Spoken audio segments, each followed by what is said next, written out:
Project బాధితులు ఏమైనా ఇబ్బందికి గురవుతున్నప్పుడు వాళ్ళకి న్యాయం చేయాలని చెప్పని కొట్లాడుండొచ్చు, లేకపోతే ఇంకేమైనా పార్టీ పరమైనటువంటి ఒక విధి విధానాలకు వ్యతిరేకంగా ప్రభుత్వం పనిచేసినట్టు అనిపించినప్పుడు తప్పనిసరిగా అడిగినాం. కానీ నేను ఎప్పుడు వ్యక్తిగతమైన దూషణ, నేను రేవంత్ రెడ్డిని కాదండి, దాసోజు శ్రవణ్ని, నేను వ్యక్తిగత దూషణలు ఎప్పుడూ పాల్పడను. చాలా రోజులుగా దశరథ శ్రవణ్ గారు కలిసి ఒక క్వశ్చన్ అడగాలనిపించింది.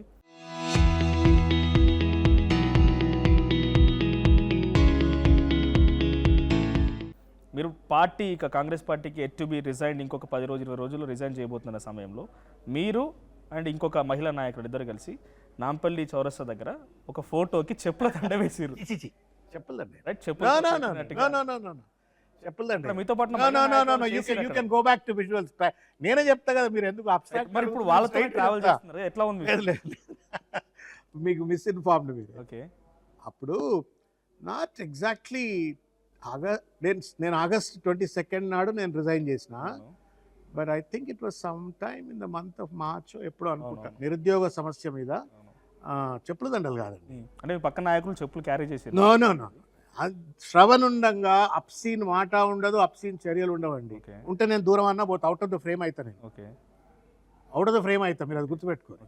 అది నా ముందు నేను ఆర్గనైజ్ చేసిన ప్రోగ్రామ్ ఎవరు చేయడానికి వీలు ఉండదు. అట్లా మనం గొంతెత్తాలా, గళమెత్తాలా, గర్జించాలా, నిలదీయాలా, నిష్కర్షగా మాట్లాడాలి. కానీ బూతుకు నిక్కచ్చితనానికి వేరు ఉంటుంది. నేను దట్ ఈస్ ఫండమెంటల్ ఫిలాసఫీ అది.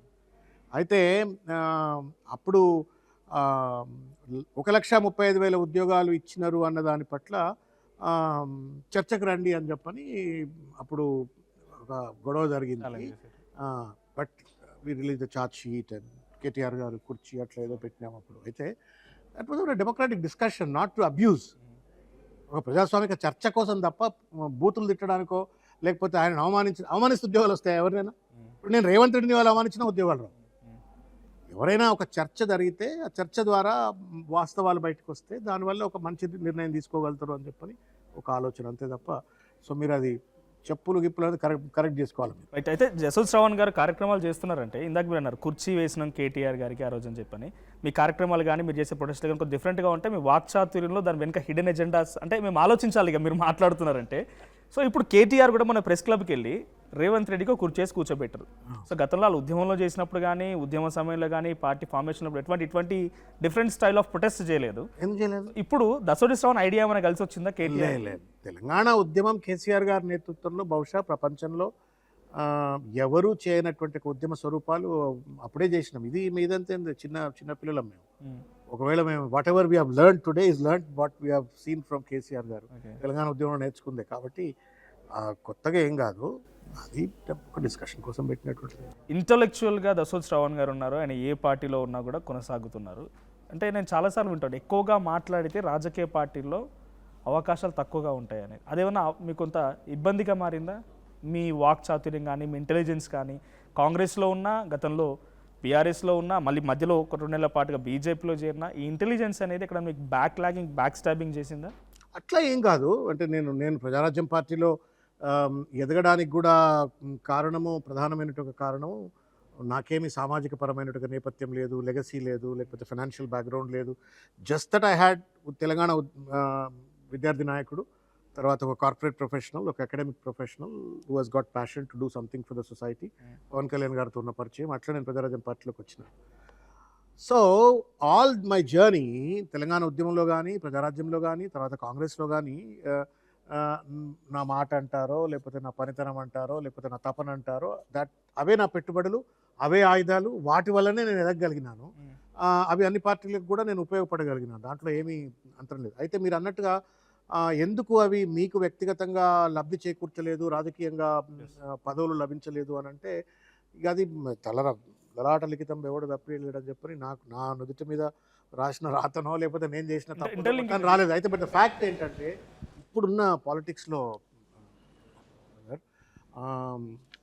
ఇది ఒక పెక్యూలియర్ సర్కమ్స్టెన్స్. నేను చాలామంది ఇప్పుడు మీడియాలో బాగా స్పోక్స్ పర్సన్స్గా వస్తున్న వాళ్ళకు కూడా అదే చెప్తాను. మీరు మీడియా పరమైనటువంటి ఒక నాయకుడిగా ఎదగాల, అడ్వొకేసీలో ప్రజల పక్షాన ఒక అడ్వకేట్గా కొట్లాడడం కోసం ఉండడం ఒకటి, క్షేత్రస్థాయిలో బూతుల్లో, వార్డుల్లో గ్రామాలలో మంచిలో చెడులో మమేకమైపోయి గ్రాస్ రూట్ వర్క్ చేయటం వేరు. నేను కొంత కాన్స్టిట్యున్సీ స్పెసిఫిక్గా పనిచేయాలని all along my journey if you look ahead.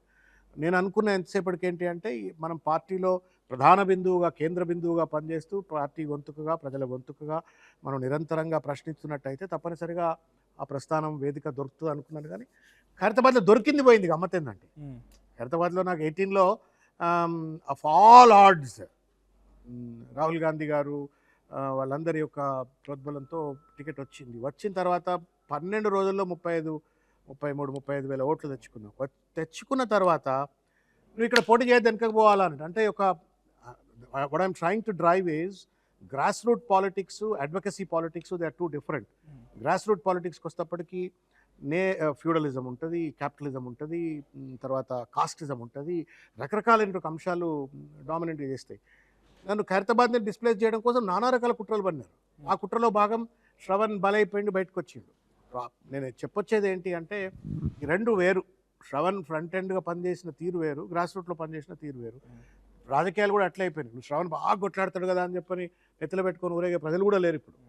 మా గల్లీలో తిరిగిండా, మాకు ఎన్నికల టైంలో మంచి చెడు చూసుకుండా ఇది ప్రధానమైనటువంటి అంశాలుగా మారిపోయినాయి. కాబట్టి we need to redefine the entire course of politics now ఇప్పుడున్నటువంటి ఒక కంటెంపరీ కాంటెక్స్లో. దశరథ్ శ్రావణ్ గారు అప్పటికే ఏబీవీపీలో పనిచేసిన అన్నారు, ఎన్నికలు ఎదుర్కొని వచ్చారు. ఉస్మానియా ఆర్ట్స్ కాలేజ్ వేదికగా మీ విద్యాభ్యాసం జరిగింది, కార్పొరేట్ ఉద్యోగం చేసిర్రు, మంచి ఇంటలెక్చువల్. మీరు 2009లో సికింద్రాబాద్ ఎంపీ కంటెస్ట్ చేసే టైంలో కొడంగల్ ఎమ్మెల్యేగా 2009లో రేవంత్ రెడ్డి ఎమ్మెల్యే కంటెస్ట్ చేస్తున్నారు. ఈరోజు దశరథ్ శ్రావణ్ అంత ఇంటెలిజెన్స్తో, అంత అనుభవంతో, విద్యార్థి దశ నుంచి విద్యార్థి నాయకుడితో ఇంకా ఎమ్మెల్సీగానే ఆగిపోయారు. ఇప్పటికీ పార్టీ టికెట్ల విషయంలో కొంత పార్టీలు వెనకడుగు వేస్తుందని ఇందాక క్వశ్చన్ రేజ్ చేశాను నేను. కానీ ఆయన మాత్రం ముఖ్యమంత్రి కుర్చీలో కూర్చున్నారు. ఎట్లా సాధ్యమైంది ఆయనకి, మీకెందుకు సాధ్యం కాలేదు? తెలుగులో సామెత ఉందండి, జుట్టు నమ్మ ఏసిగేసినా అందంగా ఉంటుందని చెప్పని. ఇది మనం ఫ్యాక్ట్స్ మాట్లాడుకోవాలి. తెలంగాణ రాజకీయాలు కావచ్చు, లేకపోతే ప్రస్తుత రాజకీయ నేపథ్యాల్లో ఆయన సామాజిక నేపథ్యం కావచ్చు, లేకపోతే ఆయనకు ఆర్థికపరమైనటువంటి ఒక బలం అందించేటువంటి ఒక నేపథ్యాలు కావచ్చు, ఇవన్నీ ఫ్యాక్టర్స్. లేకపోతే ఆయన ఏమన్నా జాతీయ ఉద్యమకారుడు అని చెప్పని 2009లో ఆయన ఎమ్మెల్యే అయినా అక్కడ ఉన్నటువంటి సామాజిక నేపథ్యాలు, లేకపోతే అక్కడ ఉన్నటువంటి ఒక డైనమిక్స్లో అన్ని పనిచేసినాయి, డబ్బులు కులం అన్ని పనిచేసినాయి, అయిన తర్వాత సస్టైన్ అయిపోయాడు. శ్రవణ్కి ఎందుకు అందుబాటులో రాలేదు అని అంటే నేను ఎప్పుడు చెప్తుంటా, పాలిటిక్స్లో there are 4 viruses. Caste, caste ఒక వైరస్, క్యాష్ ఒక వైరస్, తర్వాత కమ్యూనలిజం ఒక వైరస్. ఇట్లా ఇవన్నీ ప్రభావాలు బీసీలలో ఉన్నటువంటి వాళ్ళు, పర్టికులర్ పొలిటికల్ రిజర్వేషన్స్ లేనటువంటి వాళ్ళు పాలిటిక్స్లో అంత ఈజీగా అగ్రెసివ్గా ముందుకు రావడం చాలా కష్టం. వచ్చినా నిలదొక్కడం ఇంకా కష్టం. మీరు నన్నే కాదు, మీరు పోయి ఎవరినైనా స్టడీ చేయండి. మీరు ఫర్గెట్ అబౌట్ మీ. మీరు పోయి తెలంగాణలో ఉన్నటువంటి అనేక మంది బ్యాక్వర్డ్ క్లాస్ నాయకులు ఒకవేళ మోడరేట్ బ్యాక్గ్రౌండ్కి వెళ్ళి, మోడర్స్ బ్యాక్గ్రౌండ్కి వెళ్ళి వచ్చి ఫ్రంట్ లైన్లో ఉండాలంటే చాలా కష్టం. అది కత్తి మీద సామే. It's not easy. Revanth Reddy అదృష్టం. ఆయన పుట్టిన కులం వేరు, కుటుంబ నేపథ్యం వేరు, ఆయన ఆర్థిక సంపదలు వేరు, సంపద సృష్టించే తెలివిలు వేరు. ఆయన 4 వరకు కూడా నేనే సీఎం అని పదే రేవంత్ రెడ్డి చెప్తున్నాడు. మరి దాన్ని మీరు ఎలా ఎదుర్కోగలరు? వచ్చే ఎన్నికల్లో మళ్ళీ కేసీఆర్ ముఖ్యమంత్రి అవుతాడని కేటీఆర్ చెప్తున్నారు, మీరు చెప్తున్నారు. కానీ ఆయనేమో అంత ధీమాగా ఎలా చెప్పగలుగుతున్నాడు 2034 వరకు నేనే ముఖ్యమంత్రి? ప్రసాద్ గారు, మీరు చాలా తెలివి కల జర్నలిస్టులు. రేవంత్ రెడ్డి ధీమాతో చెప్పట్లే, అభద్రతతో చెప్తున్నాడు. He knows that is losing the wicket. మీరు చెప్పండి, దేశంలో ఈ 2.5 సంవత్సరాల కాలంలో అనేక మంది ఆయనతో పాటుగా ముఖ్యమంత్రులు అయిన వాళ్ళు ఉన్నారు. ఎవరన్నా దేశవ్యాప్తంగా ఇంత పెద్ద ఎత్తున ప్రజలు బూతులు తిడుతూ, తిరస్కరిస్తూ, తూలనాడుతూ ఉన్నటువంటి ఒక ముఖ్యమంత్రి ఎవరైనా ఉన్నారో మీరు చెప్పండి. Is rejected. అన్ఫార్చునేట్లీ ఏంటంటే ఆయన దాన్ని కవరప్ చేసుకుంటుంది. మీడియా సంస్థలు కావచ్చు, మీడియా మేనేజ్మెంట్ కావచ్చు, సోషల్ మీడియా మేనేజ్మెంట్ కావచ్చు, లేకపోతే గవర్నెన్స్ మేనేజ్మెంట్ కావచ్చు, లేకపోతే పెద్ద పెద్ద ఫ్యాన్సీ ప్రాజెక్టులు పట్టుకొచ్చి దాని చుట్టూ చర్చను మళ్లించి వాళ్ళ ప్రజల్లో పూర్తి స్థాయిలో తిరస్కరణ ఉంది ఆయనకు. అది నాకంటే ఎక్కువ మీకే తెలిసి అనాలిసిస్. మున్సిపల్ ఎన్నికల్లో if you could secure only 39% of the votes, 39% ఓట్లు ఆయనకు వచ్చినాయి అంటే అధికారంలో లేనటువంటి ఒక బీఆర్ఎస్ పార్టీకి దాదాపు 30% ఓట్లు వచ్చినాయి అంటే మీరు గతంలో చూడండి, అధికారంలో ఉన్న పార్టీలకు స్థానిక సంస్థల్లో ఎట్లా ఫలితాలు వచ్చినాయి, ఇవాళ కాంగ్రెస్కి ఎట్లా ఫలితాలు వచ్చినాయి. చరిత్ర సృష్టించినోడు ఇప్పుడు ఆ చరిత్రని తిరగరాయబోతున్నాడు.